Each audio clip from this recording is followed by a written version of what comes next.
Vote जिहाद का जवाब धर्म युद्ध से। महाराष्ट्र के डिप्टी सीएम देवेंद्र फडणवीस का बड़ा बयान। एक रहेंगे तो सेफ रहेंगे का जिक्र। महाराष्ट्र के उप मुख्यमंत्री देवेंद्र फडणवीस ने 20 नवंबर को होने वाले विधानसभा चुनाव के लिए प्रचार करते हुए शनिवार को यह कहा कि वोट जिहाद का जवाब मतों के धर्म युद्ध से दिया जाना चाहिए।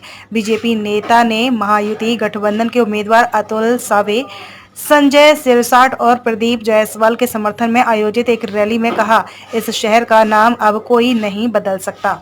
बीजेपी नेता ने कहा कि एआईएमआईएम की रैली में किसी ने पूछा कि संभाजी महाराज कौन थे। संभाजी महाराज 9 साल तक अपराजित रहे, इसलिए हमने शहर को उनका नाम दिया। इस शहर को पहले औरंगाबाद के नाम से जाना जाता था। इसका नाम बदलकर छत्रपति शिवाजी महाराज के बाद मराठा साम्राज्य के दूसरे शासक रहे संभाजी के नाम पर रखा गया।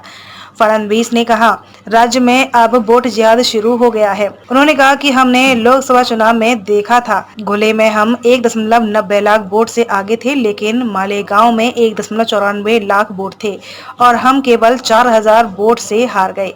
यह वोट जिहाद ही हमारी हार का कारण बना, क्योंकि हम एकजुट नहीं थे। उन्होंने कहा कि उत्तर प्रदेश के मुख्यमंत्री योगी आदित्यनाथ ने बटेंगे तो कटेंगे का संदेश दिया है और प्रधानमंत्री नरेंद्र मोदी ने कहा कि एक रहेंगे तो सेफ रहेंगे। फडणवीस ने एआईएमआईएम पर निशाना साधते हुए कहा कि यह उन लोगों के सपनों को कुचलने का चुनाव है जो शहर में रजाकारों का शासन लाने की कोशिश कर रहे हैं। रजाकार हैदराबाद राज्य के तत्कालीन शासक निजाम की कुख्यात मलेशिया थी। उस समय औरंगाबाद भी इसका हिस्सा था। उन्होंने कहा कि अगर वे वोट जिहाद कर रहे हैं तो संभाजी नगर को वोट के लिए धर्म युद्ध करने को तैयार रहना चाहिए।